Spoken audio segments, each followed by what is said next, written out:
And welcome dear students. आज हम एक और पोएम के साथ हाजिर हैं। फ्रॉम मदर टू सन इसका पोइट लैंगस्टन ह्यूज है।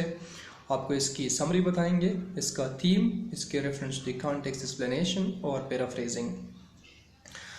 ये जो पोएम है इसमें सबसे अहम बात जो है ये इसका राइटर तो लैंगस्टन ह्यूज है, लेकिन इसमें वो नहीं बोल रहे हैं, बल्कि इसमें स्पीकर जो है वो मदर है, वो कोई भी माँ है जो कि अपने बेटे से मुखातिब है और अपने बेटे को ज़िंदगी का एक अहम सबक समझा रही है।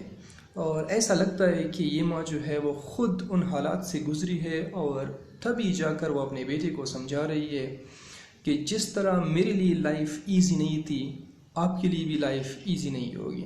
हम में से अक्सर पेरेंट्स जो होते हैं वो कोशिश करते हैं कि अपने बेटों को, अपने बच्चों को तकलीफ़ मुसीबतों का ना बताएं और हम लाइफ को उनके लिए ऐसे रोज़ी पेश करें, ऐसा रास्ता ऐसा आसान बनाकर पेश कर दें।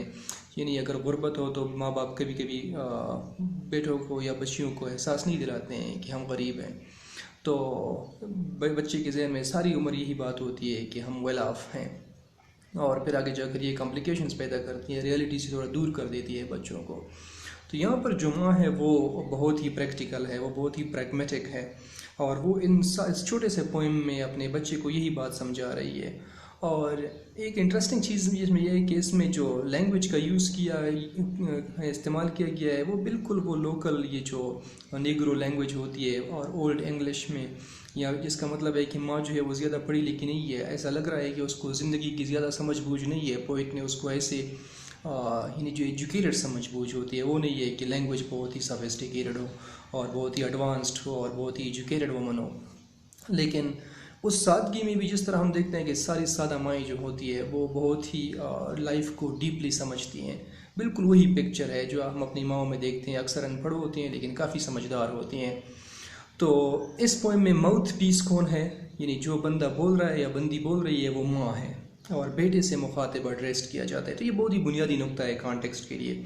अब क्या बोल रही है वो, कि लाइफ का कोई मकसद समझा रही है, लाइफ का एक इम्पोर्टेंट मैसेज दे रही है कि लाइफ में आपके पास आपको क्या करना पड़ सकता है। तो ये तो दो बुनियादी बात हो गई। अब डिटेल्स में जब आप इसकी समरी देखते हैं तो सारी समरीज जो है वो लाइफ में से इमेजेस लिए गए हैं, ऐसे इमेजेस जिन पर हम खुद भी गुजरते हैं रोज़ाना, चलते हुए, बैठते हुए, सीढ़ियाँ चढ़ते हुए, ये हम खुद देखते हैं। फॉर एग्जांपल इसमें से अगर आप देख लें तो स्टार्ट में माँ कहती है कि life for me ain't been no crystal stairs. मेरे लिए लाइफ जो थी वो सीधा साफ़ सुथरी सीढ़ियाँ नहीं थी कि बस ऊपर की तरफ मैं चढ़ रही थी, बल्कि क्या थी, इन सीढ़ियों में टैक्स थे।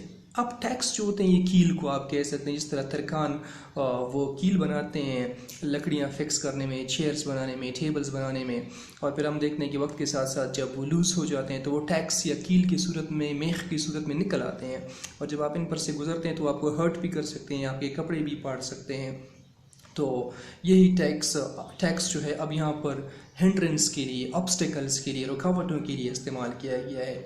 और फिर कहते हैं कि स्प्लिंटर्स जो होते हैं, जिस तरह की कोई चीज़ टूट कर बिखर जाती है, शीशा टूट जाता है और उसके जो टुकड़े टुकड़े होते हैं वो ज़मीन पर बिखर जाते हैं स्प्लिंटर्स की सूरत में, और जब उन पर चलते हैं या कोई बंदा उनको इनएडवर्टेंटली यानी ना चाहती उन पर चल पड़ता है अनइंटेंशनली, तो वो हमारे पाँव ज़ख्मी हो जाते हैं। फिर कहते हैं कि बोर्ड्स टर्न अप, यानी ऐसे रास्ते थे बोर्ड्स के, कार्डबोर्ड्स के बने हुए रास्ते थे, और जब इनमें से आप पाँव रखते हैं तो सुराख में से इंसान का पाँव अंदर दाखिल हो जाता है और इंसान जो है वो मुंह के बल जा गिरता है। तो ऐसे रास्ते थे और ऐसे फ्लोर्स पे जाना पड़ा जिनमें कोई किसी किस्म के कारपेट्स नहीं थे। यानी कारपेट्स एक बार फिर डेकोरेशन को शो करता है, कंफर्ट को शो करता है, स्टाइल को, फैशन को शो करता है, तो रिचनेस को शो करता है, वो नहीं थे लाइफ में। बल्कि फिर बताती है कि वो रास्ते जो हुआ करते थे वो अक्सर नंगे रास्ते थे, खारदार रास्ते हुआ करते थे, पथरीले रास्ते हुआ करते थे। और वो कहते हैं कि मैं फिर भी चढ़ती गई ऊपर इन ऐसी सीढ़ियाँ जिसमें खारदार कील निकले हुए थे, स्प्लिंटर्स थे, उन्होंने मुझे रोका नहीं। ऐसे रास्ते मिले जो जिसमें कॉर्नर्स थे, जिसमें मोड़ बहुत ज़्यादा थे और अंधेरों में चलना पड़ा, कभी लाइट नहीं थी। अब अंधेरा एक बार फिर इमेज है, एक बार फिर सिंबल है।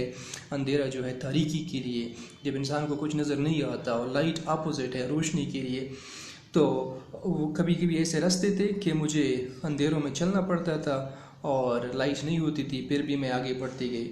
और फिर साथ साथ कहती है कि फिर भी मैंने पीछे का रास्ता नहीं लिया, अंधेरे के खौफ से मैं पीछे नहीं हो गई। और फिर आप वो बच्चे को भी कहती है कि आप भी क्या करोगे, आप भी ऐसा नहीं करोगे कि अंधेरा देखकर सीढ़ियों के दरमियान बैठकर और अपनी आंखें नीचे झुकाकर अपने हाथ में से अपने घुटनों में से अपना सर देखकर मायूसी का इजहार करो क्योंकि आपको लाइफ जो है वो मुश्किल लगे, ऐसा नहीं करोगे। और फिर वर्ड ऑफ एंडियरमेंट के साथ कहती है कि हनी, आपका काम है आगे बढ़ना, आप आगे चलते जाओगे, ऊपर चढ़ते जाओगे, क्योंकि ज़िंदगी मेरे लिए आसान नहीं थी और मैं आपको नहीं कि मैं आपको गुमराह, मैं आपको अंधेरे में रखना नहीं चाहती, मैं आपको इम्प्रैक्टिकल रोमांटिक आइडियल सोच नहीं देना चाहती कि ज़िंदगी बहुत आसान है, आप सारी ज़िंदगी मज़े करोगे। ऐसा नहीं होगा, बल्कि ज़िंदगी आपको मुश्किल से मुश्किल तर मिलेगी और आप मुकाबला करना सीखोगे। गुर्बत होगी, मायूसी होगी, गुर्बत, मायूसी, अंधेरे, ये सारे मेटाफर्स हैं मुसीबतों, तकलीफ़ों के लिए जो आपके इस रास्ते में आएंगे और आपने हर एक का मुकाबला करना है, हर एक का हल मौजूद है और आप आगे बढ़ते जाओगे। और रेफरेंस टू द कॉन्टेक्स्ट मालूम है कि रेफरेंस इसका जो है पोइट और पोइट का जो टाइटल है वो आपके पास लैंगस्टन ह्यूज इसका पोइट है, नाम याद रखें, अक्सर लोग इसको गलत प्रोनाउंस करते हैं। और इसका जो टाइटल है वो मदर टू सन है। पोइट खुद नहीं बोल रहा है, माँ बोल रही है, जो कि कॉन्टेक्स्ट में बहुत काम आ जाती है। पहला सेंटेंस ही हो जाता है कॉन्टेक्स्ट का। Again this poem, a mother is addressing her son, अपने बच्चे को एड्रेस कर रही है। And she is giving some great lesson about life. She is not keeping her son in the darkness. तो इस तरह आप इसकी जो कॉन्टेक्स्ट है वो बनाएंगे।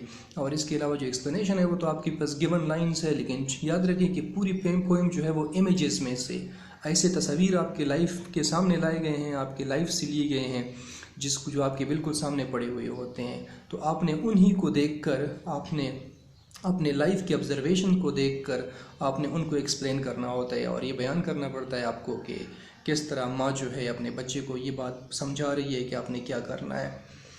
तो ये जो पोएम है इससे आपके पास पैराफ्रेज भी आ सकती है। बार बार मैं बता चुका हूँ आपको कि पैराफ्रेज का मतलब है कि उसकी पोइट्री के लैंग्वेज को सिंपल लैंग्वेज में चेंज करना। और सिंपल लैंग्वेज का मतलब है ये जो प्रोज लैंग्वेज जिसको हम बोलते हैं, इसमें किसी किस्म के ऐसी गैर ज़रूरी बातों से परहेज़ करना। अगर आपको 3-4 लाइंस दी गए हैं तो आप कोशिश करें कि इसको 4-5 लाइंस में ही उनका पैराफ्रेज बता दें। सिर्फ पोइट्री के लैंग्वेज को अपने इंग्लिश में, प्रोज लैंग्वेज में ऐसे तब्दील करना कि मीनिंग जो है वो सिंपल होकर सामने आए कि पोइट क्या कहना चाहता है। फ़लसफ़ा नहीं, कोई किसी किस्म की इंस्ट्रक्शन, मोरलाइजिंग, ये काम नहीं करोगे इसमें। और सिर्फ पोएम की जो पैराफ्रेजिंग है उस तक स्टिक करोगे। इस वीडियो को खुद देखें, बार बार पोएम के साथ इसको रीड करें और इसको फॉरवर्ड कर दें और लोगों के लिए, ताकि ज़्यादा से ज़्यादा लोगों का फ़ायदा हो। Thank you.